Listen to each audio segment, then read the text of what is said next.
Derrière la dépouille de Ron Benjamin, des drapeaux jaunes. Le 7 octobre, Ron a été assassiné et kidnappé par le Hamas près du kibboutz Be'eri. Jusqu'ici retenu en otage, le corps de cet Israélien de 53 ans a pu être ramené de Gaza par Tsahal il y a quelques jours et rendu à sa famille. À Palmachim ce lundi, plusieurs proches d'otages sont venus assister à ses funérailles pour ne pas laisser seuls ceux qui sont devenus par extension des membres de leur famille, dans la douleur et dans l'attente.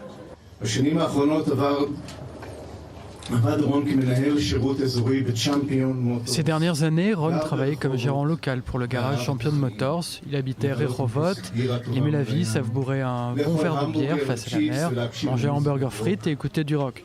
Il était ceinturneur de karaté et puis le 7 octobre est arrivé.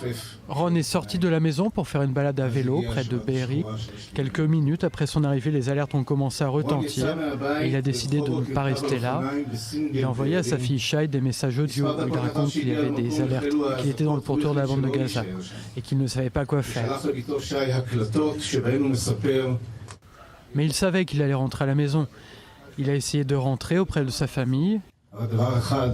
Il a pris sa voiture et a commencé à rouler vers le nord, sur la route 232, jusqu'à ce qu'il arrive au niveau du kibboutz Mefalsim.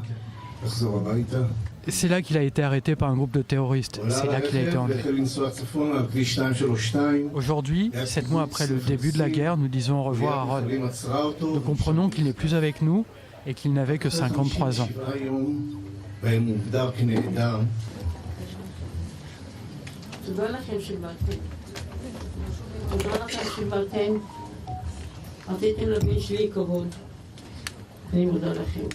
Les mots d'une mère âgée qui ne pensait plus revoir son fils. La famille de Ron Benjamin n'a seulement pu l'enterrer dignement ce lundi, face à ceux qui espèrent au moins pouvoir faire de même si jamais leurs proches, otages du Hamas, ne reviennent pas vivants de l'enfer de Gaza.